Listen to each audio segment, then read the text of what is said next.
ensemble la parole de Dieu. On va continuer donc la série de messages qu'on a commencé il y a maintenant 2 dimanches de cela sur les épîtres pastorales, et on a commencé par l'épître de Timothée, l'épître de Paul à Timothée. Et donc, je ne vais pas revenir sur tout ce qu'on a vu, mais on va maintenant avancer, on va aller au chapitre 2, 1 Timothée chapitre 2.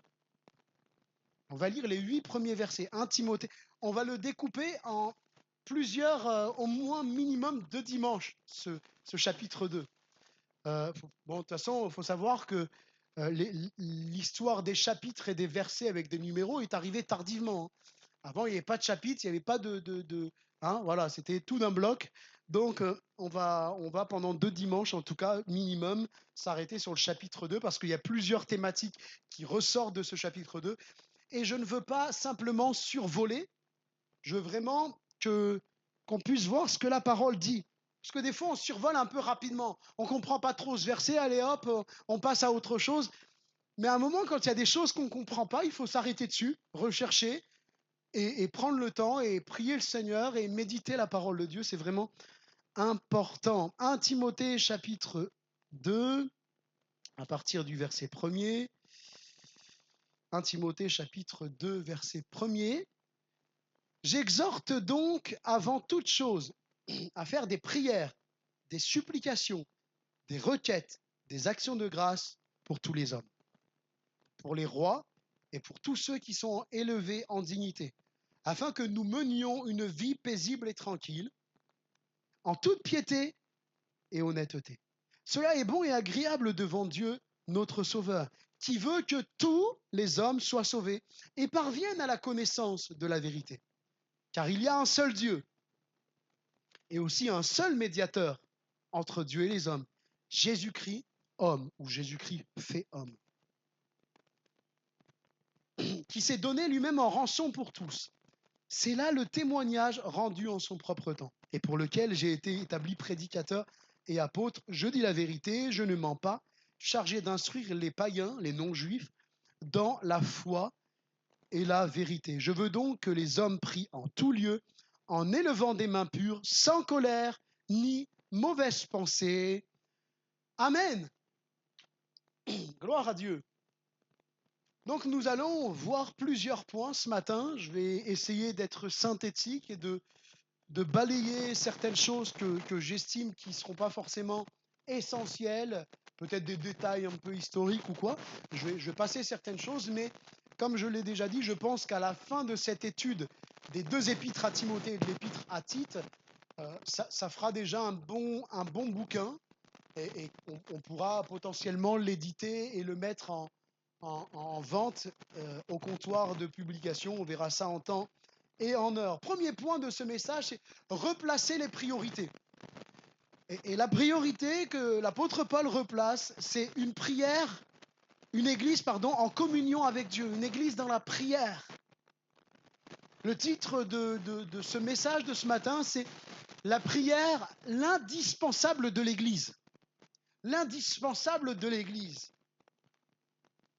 Le verset premier dit « J'exhorte donc avant toute chose ».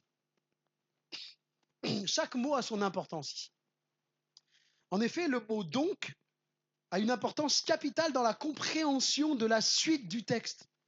Il marque une continuation avec ce qui a été dit précédemment.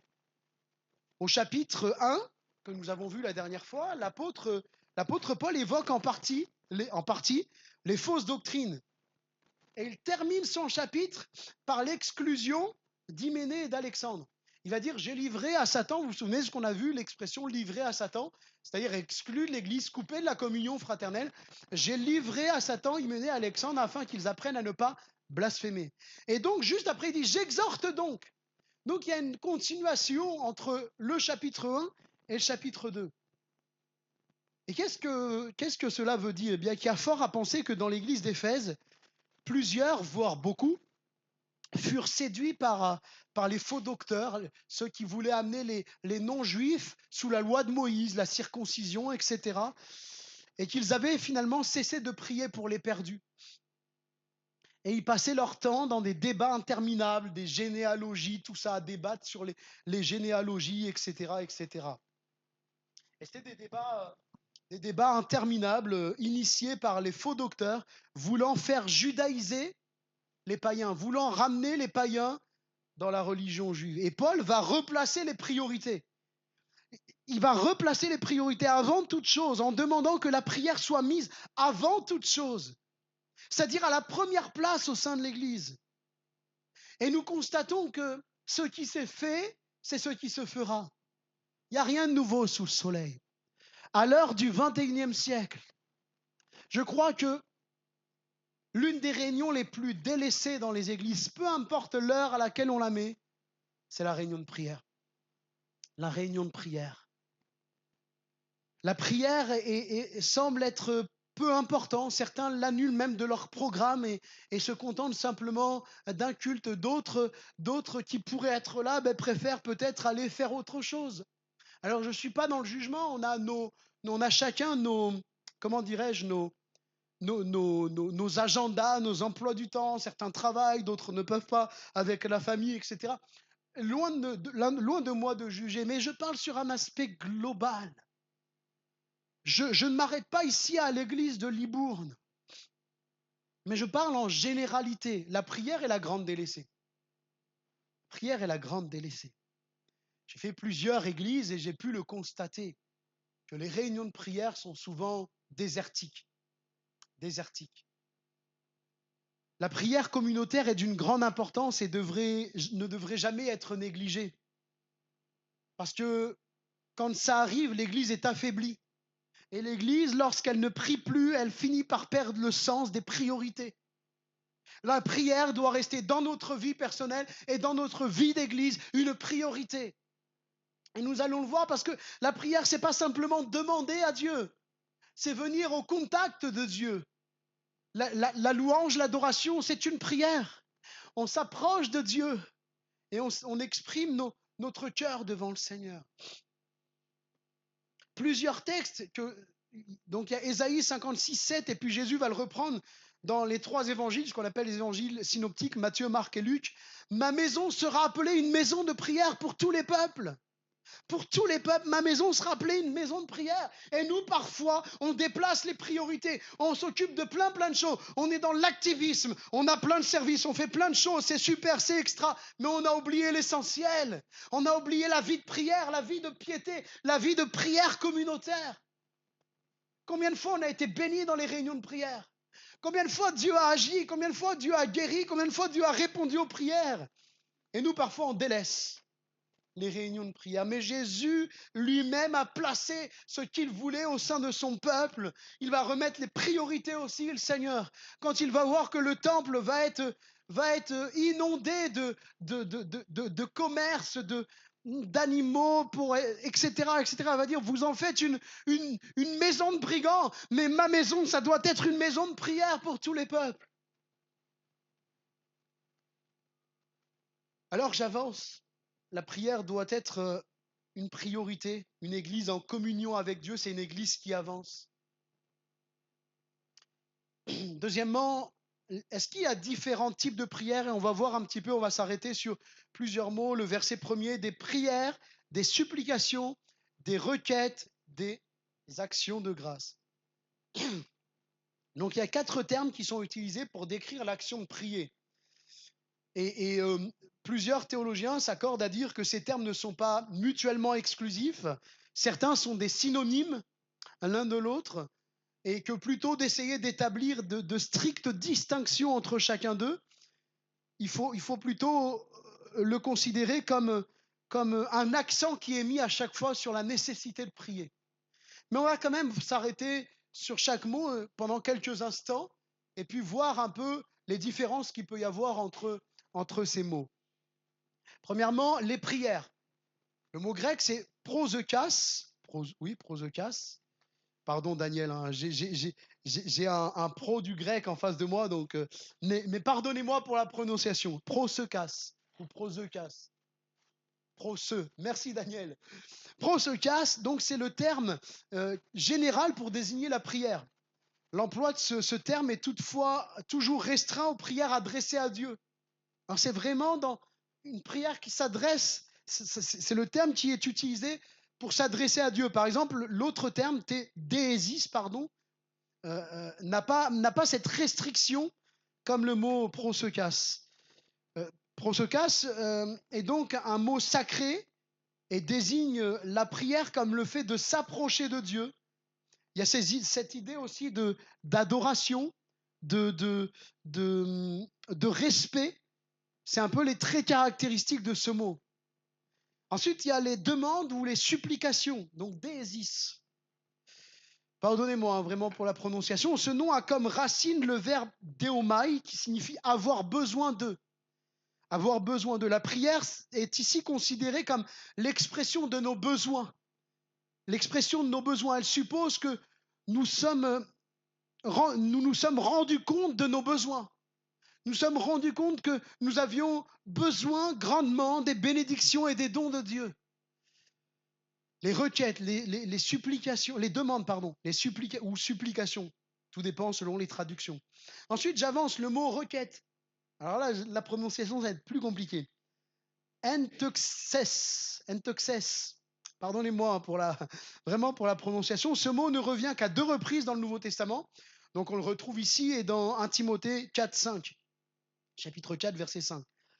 Donc ça désigne, le verbe désigne ici le fait de rencontrer quelqu'un, de s'approcher assez près pour pouvoir s'entretenir avec la personne. Il y a une relation, il y a quelque chose de proximité, un rapprochement qui est fait au travers de ce mot requête. Et la prière est décrite sous l'aspect d'un libre accès à Dieu avec une confiance enfantine. Une confiance comme un enfant qui a confiance dans son papa et sa maman. Et cette prière, elle n'est pas forcément en faveur des autres. Cette idée ne vient bien sûr que du contexte dans lequel c'est applicable, mais ça décrit vraiment une prière intime. Et puis ensuite, les actions de grâce, Eucharistias, qui désigne donc, qui devrait accompagner finalement des prières, tout le temps nos prières. Philippiens 4, 6, qui dit des prières avec action de grâce. Peu importe la condition dans laquelle nous sommes, le chrétien jouit de nombreuses bénédictions. Alléluia! Le chrétien, il est béni par Dieu. Le chrétien, il est sous la protection divine. Le chrétien, il hérite des bénédictions de Dieu. Il est sous l'approbation de Dieu, sous la bénédiction de Dieu. Et souvent, nous, on est dans l'ingratitude. On prie beaucoup, on fait beaucoup de requêtes. De requêtes? Oui, de demandes, pardon, de supplications.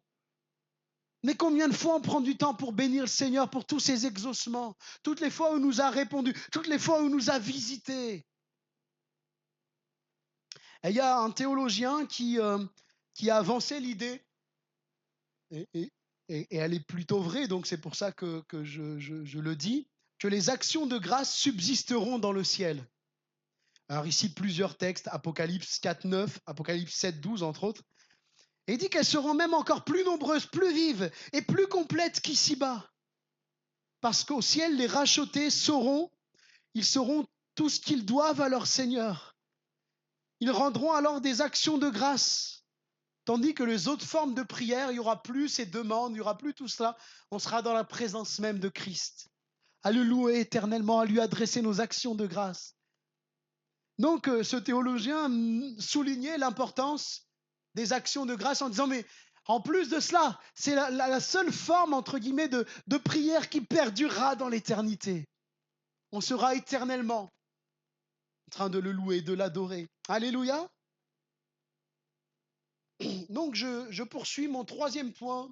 Mon premier point, c'était de replacer les priorités, une église qui a besoin d'être en communion avec Dieu. Le 2e point, on a ensuite échangé, vu les différents mots qui désignent la prière ici. Et puis on avance. Donc 3e, prier pour tous sans condition. Il est écrit au verset 1er, pour tous les hommes. Et on va s'arrêter pendant un petit moment sur la notion de tous les hommes. Qu'est-ce que ça veut dire tous les hommes? Alors déjà, en remettant dans le contexte, ça nous permet de comprendre. Alors bien sûr, le contexte nous permet ensuite de mieux comprendre et de mieux appliquer le texte dans nos vies de tous les jours.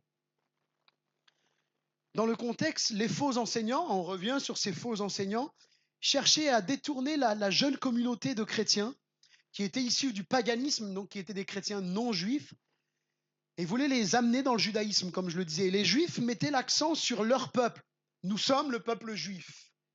Hein, vous trouvez notamment, je vous donne les références en Romains chapitre 2, verset 17 à 20, pardon. Au détriment, donc ils mettaient leur peuple en avant au détriment des autres, interdisant même les interactions entre les juifs et les non-juifs. Par exemple, l'apôtre Pierre va être repris par l'apôtre Paul, parce que quand il n'y avait pas de juifs, il mangeait avec les païens, et puis hop, dès qu'il y avait des juifs, il se retirait, et puis il allait avec les juifs. Vous avez aussi la Samaritaine qui va dire à Jésus, mais en gros, hein, ne sais-tu pas que nous, Samaritains, les Juifs, n'ont pas de relation avec les Samaritains? Elle ne dit pas les Samaritains n'ont pas de relation avec les Juifs, mais les Juifs n'ont pas de relation avec les Samaritains. Bon, là encore, il y avait une animosité sur laquelle on ne va pas s'arrêter, mais il y a toute une histoire. Mais vous avez comme ça plusieurs textes qui montrent, et même quand Pierre va vers Corneille, on sent qu'il y a une résistance pour aller vers les païens. Et vous le trouvez, même quand vous relisez le texte, vous trouvez que clairement Pierre mentionne cette lutte qu'il y a eu. Ou même Dieu va lui dire, ne déclare pas pur ce que j'ai déclaré pur. Et donc Paul va rappeler à ces chrétiens d'Éphèse, hein, au travers de Timothée qui se trouve à Éphèse, que Christ est mort pour tous, et pas seulement pour les Juifs. Et qu'ainsi le salut est pour tous sans condition raciale. Et les croyants doivent également prier pour tous sans condition. Vous savez, par exemple, dans cette tension qu'il y a permanente entre Israël et Palestine, je trouve que les évangéliques sont trop, à mon sens, israélophiles. Oui, mais pasteur, quand même, hein, Israël, c'est le centre. Hein, tout pointe vers Israël, c'est le figuier. À tel point que même on prie pour Israël. C'est bien de prier pour Israël. Mais vous oubliez de prier pour ceux qui sont peut-être même plus vos frères et sœurs que les Israélites. Parce que dans les Palestiniens, il y a des convertis, il ne faut pas croire. Il y en a qui aiment Jésus et même qui payent le prix de leur vie pour suivre Jésus. Et eux, on les oublie parce qu'on prie pour le sacro-saint Israël. Mais n'oublions pas que le peuple de Dieu, hein, l'Église n'a pas remplacé Israël, c'est pas ça que je dis, mais le peuple de Dieu, ce sont les véritables croyants. Et même déjà dans le peuple d'Israël, si vous prenez l'histoire d'Israël, vous reprenez l'Ancien Testament, vous reprenez le livre de Malachie, et vous allez voir tous les reproches que Dieu fait à Israël, et vous allez voir que Dieu, au sein du peuple d'Israël, il marque la distinction entre son peuple et pas son peuple. Entre ceux qui sont du peuple racial, de race israélite, mais qui ne sont pas du peuple de Dieu, qui sont des blasphémateurs, qui ne marchent pas avec Dieu, et ceux qui suivent le Seigneur. Reprenez le livre de Malachie et vous verrez.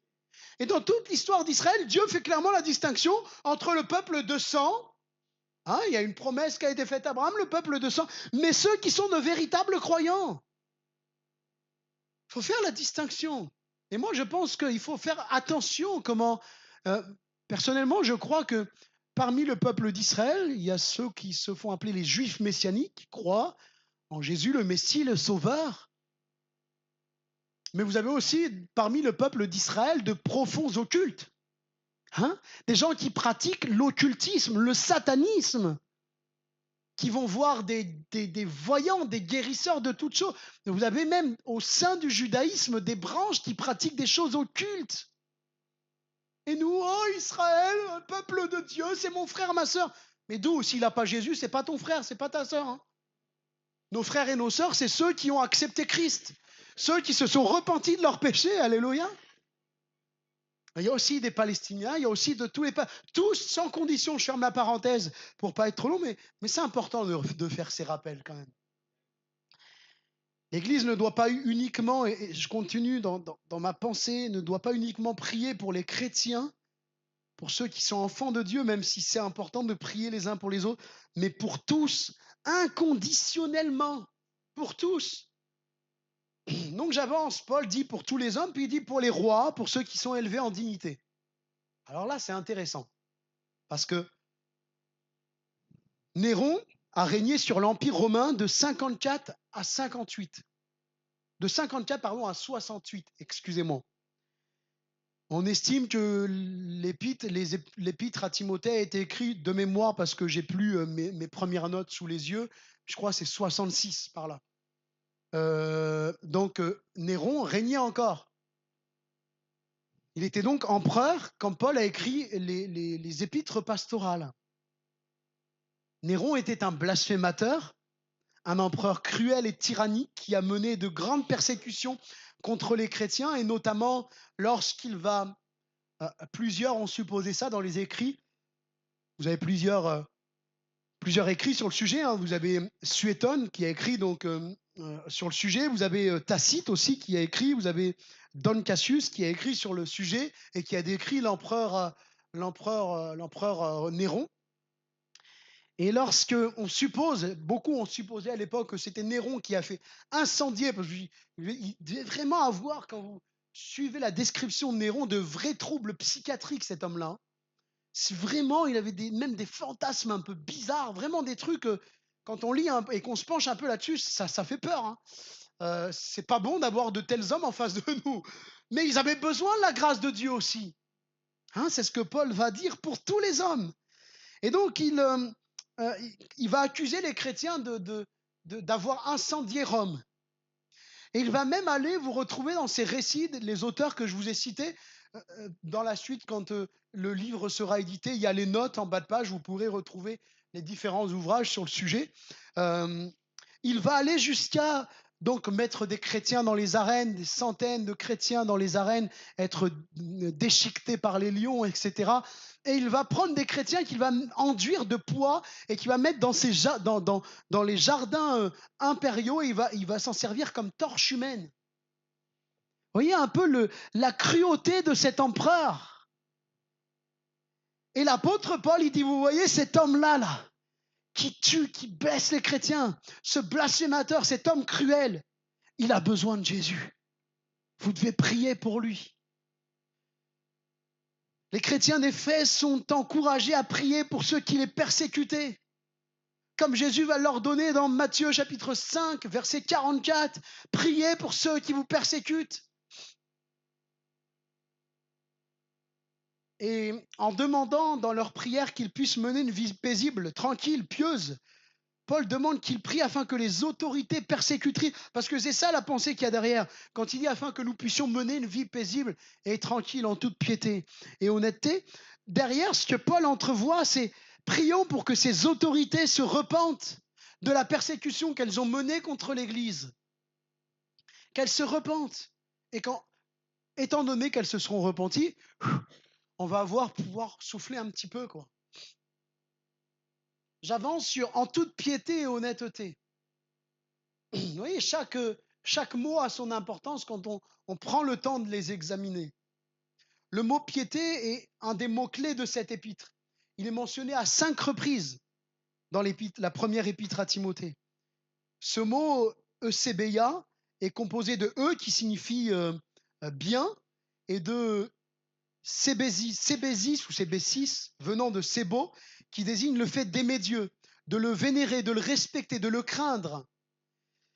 Et il est souvent associé à un acte pieux, qui agit pieusement, dont la main est pieuse, qui marque des sentiments de piété envers quelqu'un. Être pieux, c'est adopter une attitude, un comportement correct devant Dieu. Quelque chose de visible. On peut dire cette personne, elle est pieuse. Cette personne, elle marche avec Dieu. Elle est intègre dans ses voies. Et c'est vraiment important, parce que le chrétien n'est pas simplement appelé à être chrétien le dimanche matin quand il vient à l'église, faire un joli sourire à tout le monde, et puis quand il rentre chez lui, il est exécrable, il est horrible. Il est horrible avec ses enfants, elle est horrible avec son mari. Et quand on vient à l'église, tout est beau, tout est bien, c'est merveilleux. C'est pas ça être chrétien.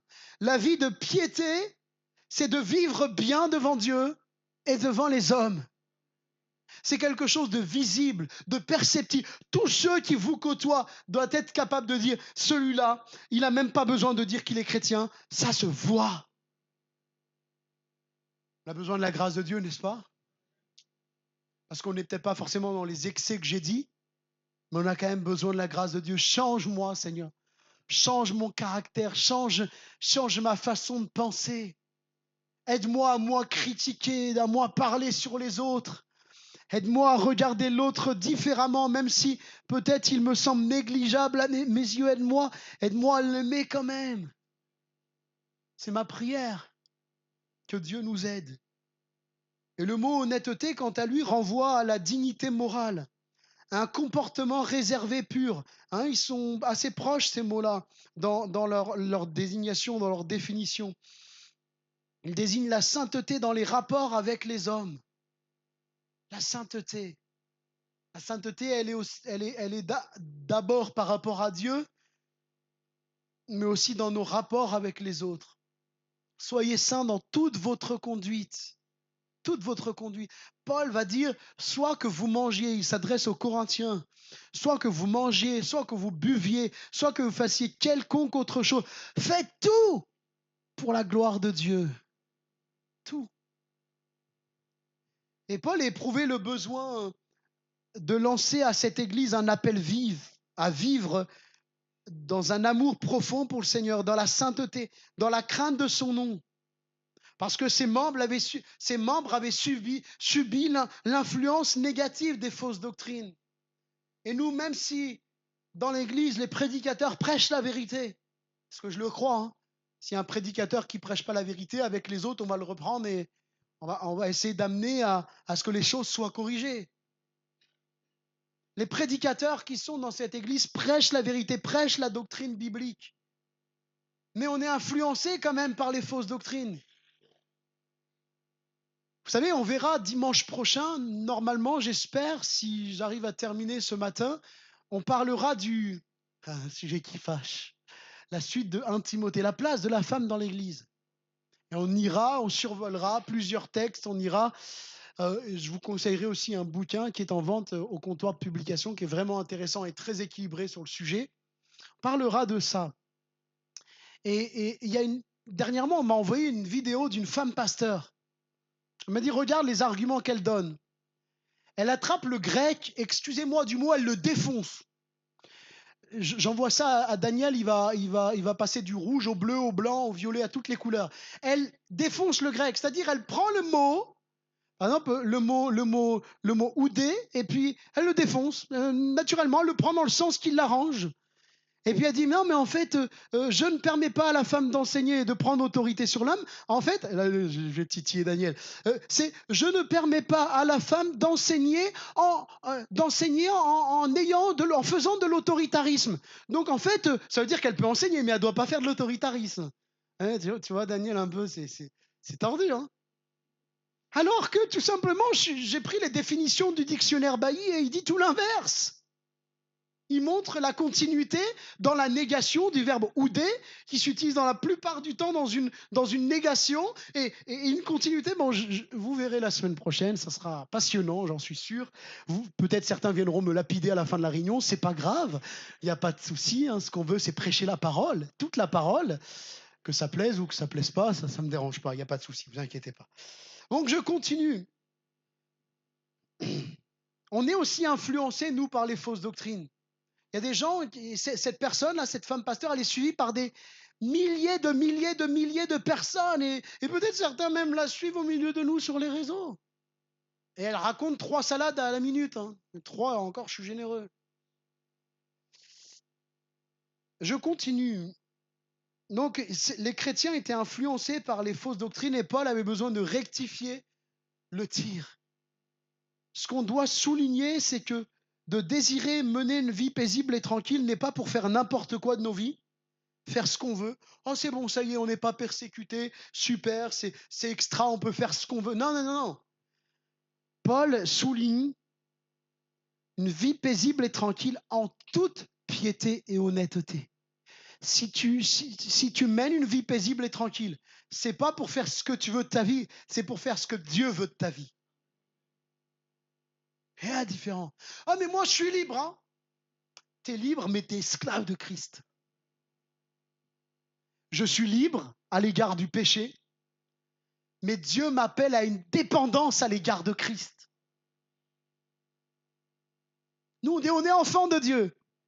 On met l'accent sur on est enfant de Dieu. Oui, on est enfant de Dieu. Mais est-ce qu'un enfant, il fait ce qu'il veut? Je le redemande, là, il y a des parents dans la salle, des grands-parents. Hein. Est-ce qu'un enfant, il fait ce qu'il veut? Oh, j'ai pas trop entendu. Hein. Ok, bon, bah, vos enfants, quand vous allez rentrer, on dit, bon, à partir d'aujourd'hui, je fais ce que je veux à la maison. Ah non, ça marche pas comme ça.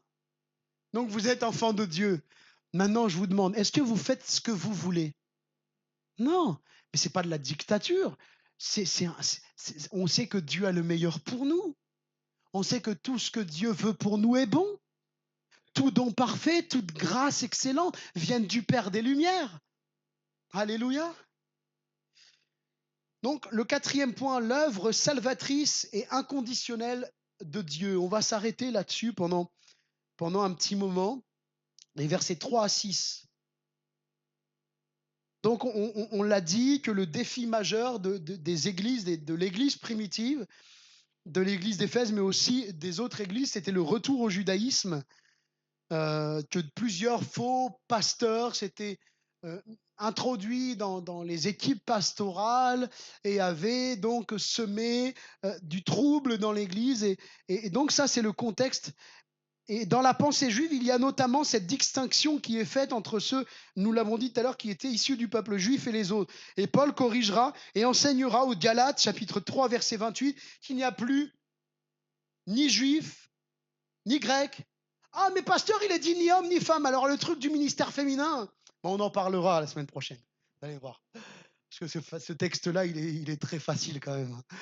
Il n'y a plus ni homme ni femme, les hommes ils le sortent quand ça les arrange. Hein. Mais bon, on en parlera ensemble. On en parlera ensemble. Et Paul, en fait, ce qu'il est en train de dire ici aux Galates, c'est pour le salut, il n'y a plus de conditions. Et les Juifs faisaient même des distinctions entre les hommes et les femmes. On en a déjà parlé ensemble. Hein, on retrouve des écrits rabbiniques qui disaient qu'ils se posaient même la question. Désolé les sœurs. Hein, ils se posaient même la question si les femmes avaient une âme et pouvaient être sauvées. On en était là dans les débats rabbiniques. Je vous ai demandé de me pardonner, les sœurs. Hein.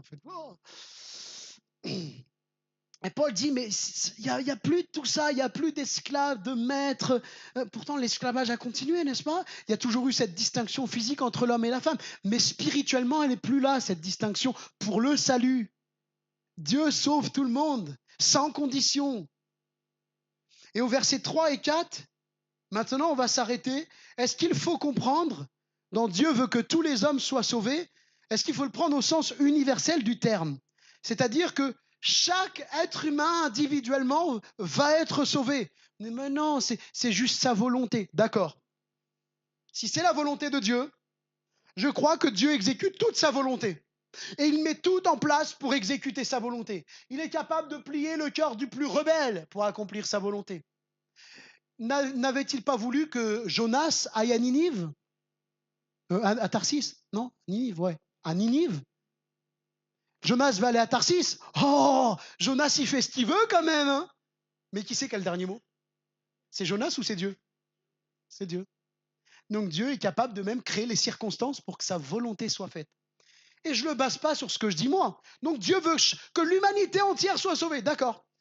Ésaïe chapitre 46, verset 10. Je dis, mes arrêts subsisteront et j'exécuterai toute ma volonté. Pas un petit bout, pas ma volonté si l'homme veut bien, toute ma volonté.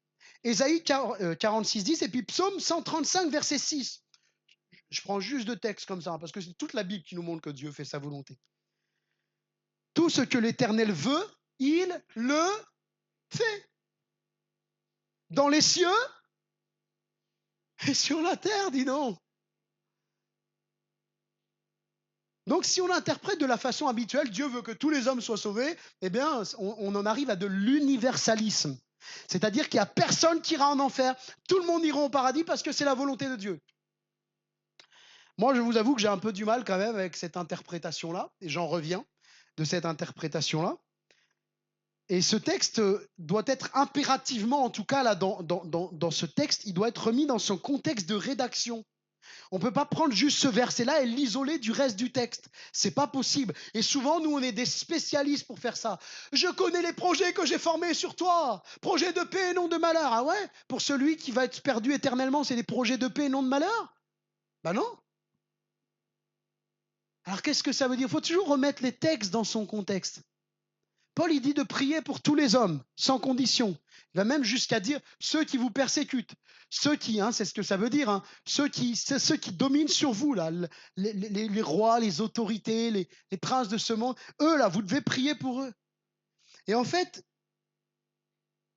Charles Spurgeon écrira dans un sermon qu'il a écrit en février 58, 1858, il va écrire ceci. Il va citer Matthieu 3,5, les habitants de Jérusalem, de toute la Judée, de tout le pays des environs du Jourdain se rendit auprès de lui, donc de Jean-Baptiste. Et il pose la question, cela veut-il dire que toute la région de la Judée et que tout Jérusalem furent baptisés dans le Jourdain par Jean-Baptiste? Mais non. En fait, le mot tous et le mot monde sont utilisés avec au moins 7 ou 8 significations dans les Écritures. Et c'est rarement dans le sens de chaque personne individuellement, mais c'est plutôt généralement utilisé pour signifier que Christ a racheté des gens de toutes sortes, des juifs, des gentils, des riches, des pauvres, des esclaves, des libres, et n'a pas réservé sa rédemption soit aux juifs ou soit aux non-juifs. À cela, on peut ajouter qu'au versets 5 et 6, l'apôtre Paul appuie son argumentaire en rappelant que le Seigneur n'a pas fait de distinction dans son plan de salut entre une catégorie de personnes et une autre, mais qu'il est mort pour des personnes de toute nationalité, de toute ethnie, de toute condition sociale. L'apôtre veut simplement dire qu'il n'y a aucun peuple, aucun rang dans le monde qui soit exclu du salut. C'est ça qu'il veut dire. Dieu veut que dans toute culture, toute race, tout pays, toute nationalité, tout contexte, les hommes soient sauvés. Il le veut. Maintenant, la prédication de l'évangile donne la vie et c'est pourquoi Dieu invite tous également à participer au salut. La prédication de l'évangile doit être annoncée à tous, sans distinction. Amen. Je continue au verset 5. Un seul médiateur. Il y a un seul Dieu et un seul médiateur entre Dieu et les hommes. Paul ici rappelle une réalité omniprésente dans toutes les Écritures. Dieu est un. Il est un, il est unique. Il n'y a qu'un seul Dieu. Je vous passe les références. Je vous en donne juste 2 comme ça. Dans le Deutéronome, il y en a plusieurs. Je vais vous en donner simplement une. Deutéronome 4, 35. Et puis, vous pouvez, je vais en prendre une dans le Nouveau Testament, 1 Corinthiens 8, 6. Mais il y en a plein d'autres. Je les ai toutes notées. Enfin, j'en ai noté plusieurs. Mais il y en a plein d'autres. Les chrétiens sont souvent accusés à tort par certaines religions comme des polythéistes. Ah oui, parce qu'ils croient en Jésus, ils disent qu'il est Dieu, au Saint-Esprit, ils disent qu'il est Dieu, et au Père, ils disent qu'il est Dieu. Ça fait bien 3 dieux, ça. Les gens, des fois. 1 plus 1 plus 1, ça fait 3. Moi, des fois, j'aimais bien débattre. J'ai eu quelques débats comme ça, intéressants, avec des musulmans. Et ils me disaient 1 plus 1 plus 1, ça fait 3. Je dis, pas mal, t'es fort. Hein, ouais, j'avais oublié, jamais 1 fois 1 fois 1, ça fait combien? Ça fait 1. Oui, l'esprit humain étriqué comme ça. En fait, c'est faux de penser que la Trinité est du polythéisme. La Trinité n'est pas du polythéisme, c'est un monothéisme composé d'un Dieu en 3 personnes. Après tout, bon, certains, sur la base du texte, vous savez, que tous votre être soit gardé irrépréhensible, corps, âme et esprit, certains disent que l'homme est composé de 3 3 choses. Je n'ai pas trouvé d'autres mots pour choses, pardonnez-moi. D'autres disent 2. C'est vrai que dans le judaïsme, dans tous les autres textes bibliques, on voit que âme et esprit sont un peu intervertibles. Qu'importe, ça ne va rien changer de nos vies de faire la distinction entre 3 ou 2. Ce qu'on appelle tripartite ou bipartite, c'est pas important, c'est pas ça qui va nous sauver. Mais en tout cas, l'être humain est bien composé d'un corps et d'une partie spirituelle, on est d'accord.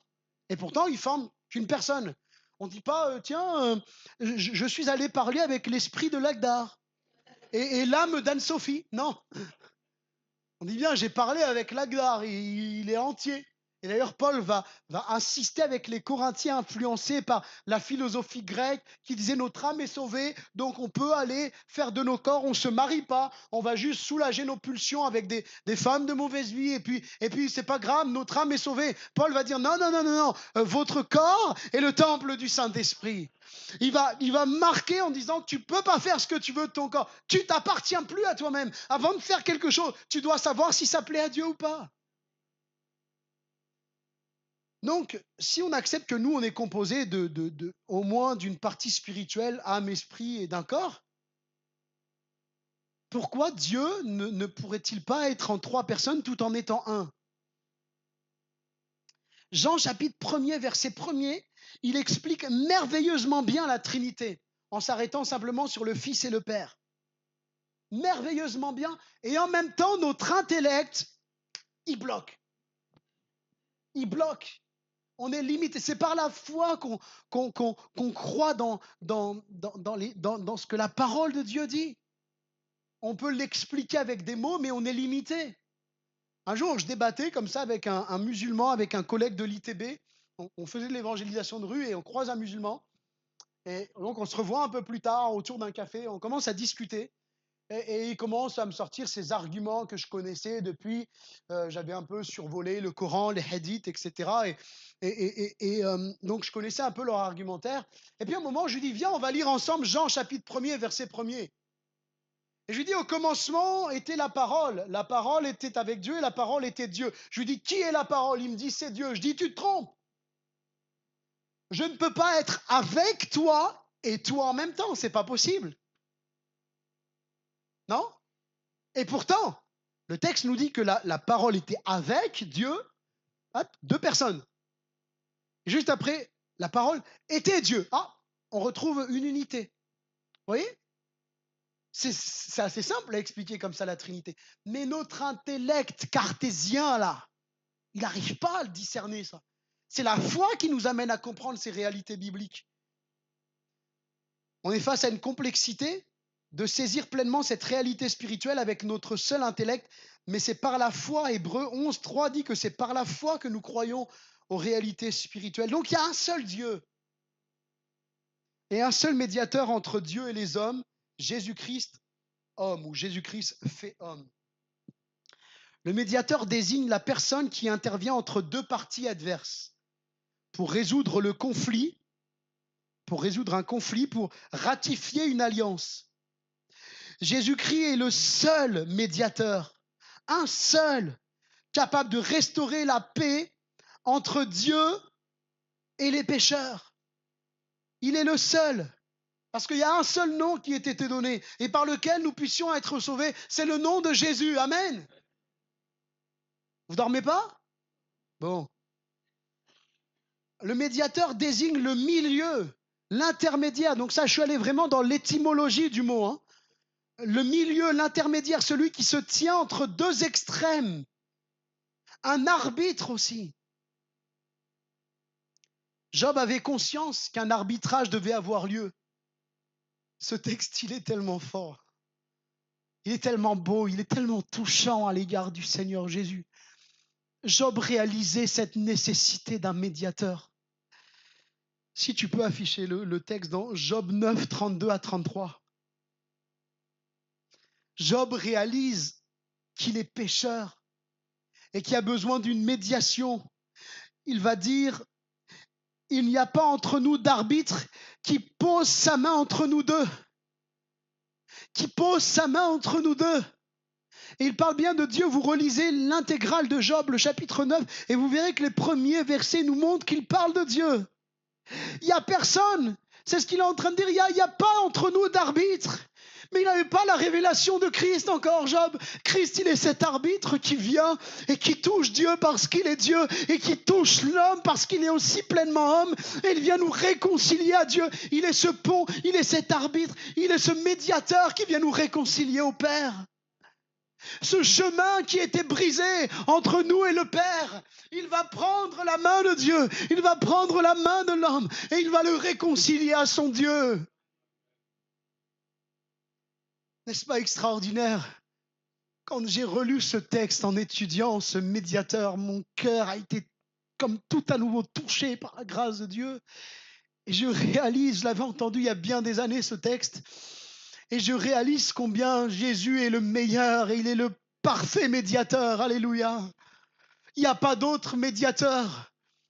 Excusez-moi s'il y a des personnes d'arrière-plan catholique, je ne veux pas vous choquer ce matin, mais Marie n'est pas la médiatrice entre Jésus et les hommes. Le seul médiateur, c'est Jésus, c'est Dieu. Le seul qui est digne d'être prié, c'est Dieu au travers de Christ.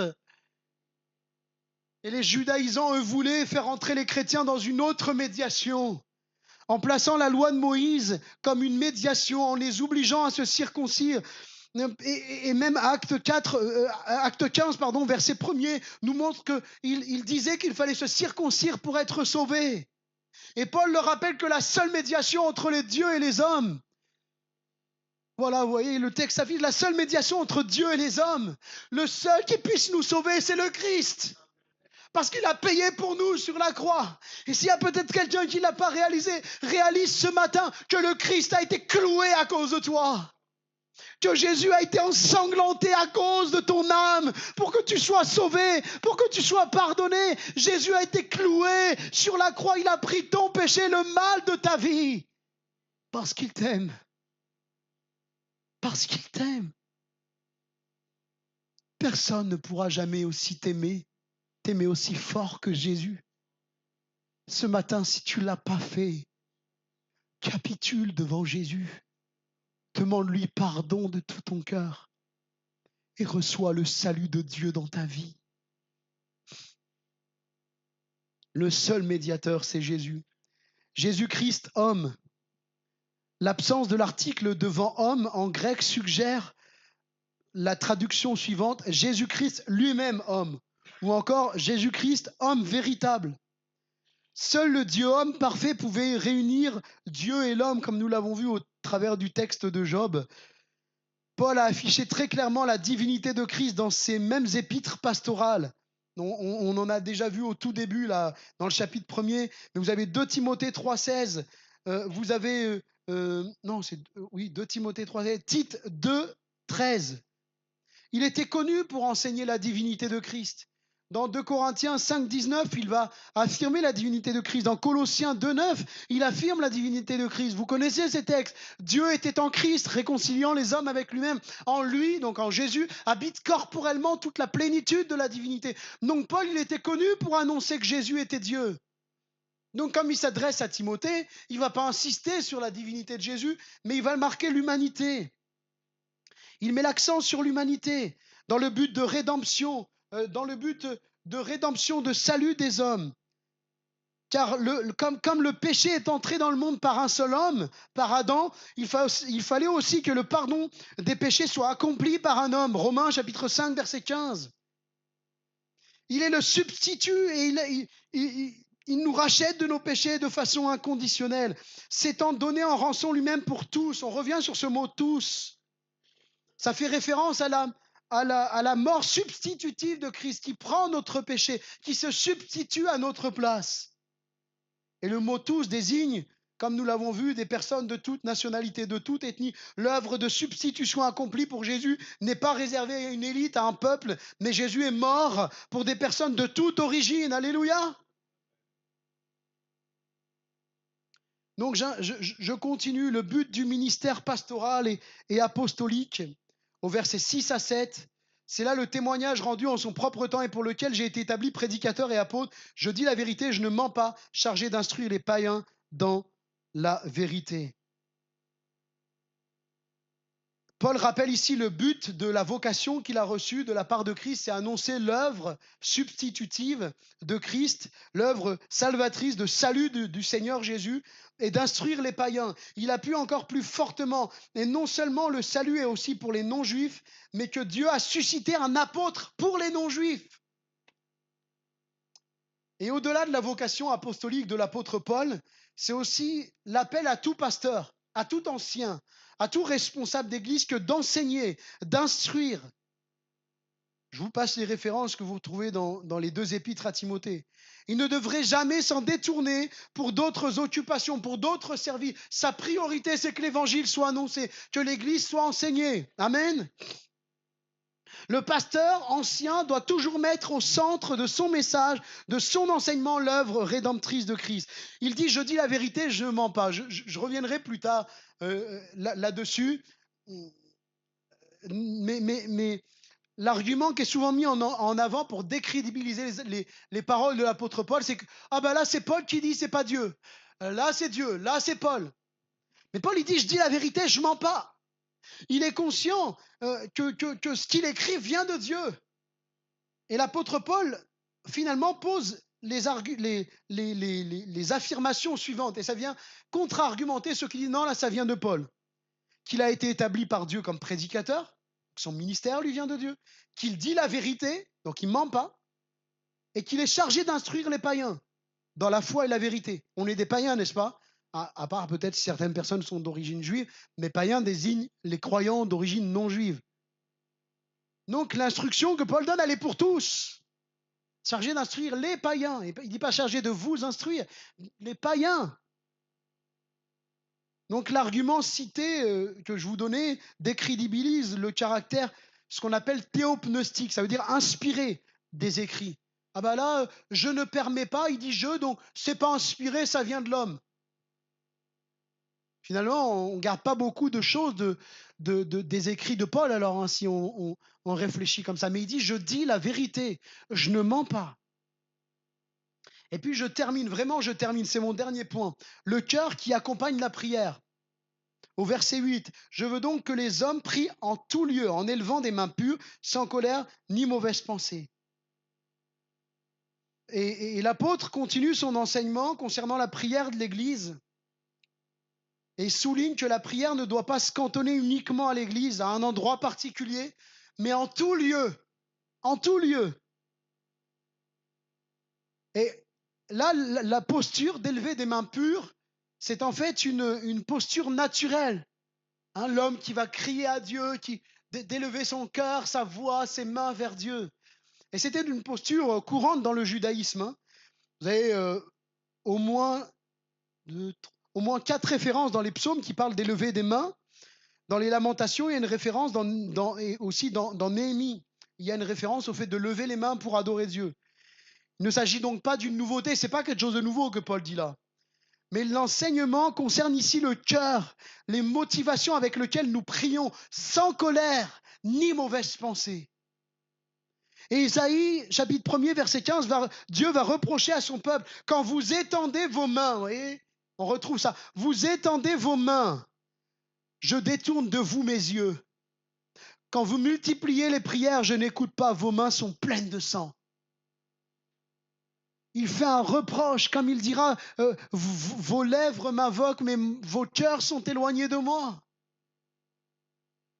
Une prière agréable à Dieu, ce n'est pas simplement des mains levées en signe d'adoration, de louange. C'est un des aspects, c'est une des manifestations, mais c'est une vie tout entière de piété, sans colère ni mauvaise pensée. Une vie quotidienne qui fuit le péché pour s'attacher à Dieu. Gloire à Dieu. Mettons, frères et sœurs, en avant toujours, à la première place dans notre relation, et je me parle à moi-même, dans notre relation avec Dieu, la prière. Ah oui, celui-là, il est connu pour être un homme, il passe des heures à méditer la Bible. Ok, il passe combien de temps à prier? Il passe combien de temps à invoquer son Dieu? Les deux ne doivent pas être négligés. On ne doit pas négliger un au détriment de l'autre. Passer des heures à lire la Bible, mais 0 minute ou 3 minutes à prier. Que Dieu nous aide à être des hommes et des femmes de prière. être des hommes et des femmes qui passons de plus en plus de temps de qualité dans la présence du Sauveur. Amen.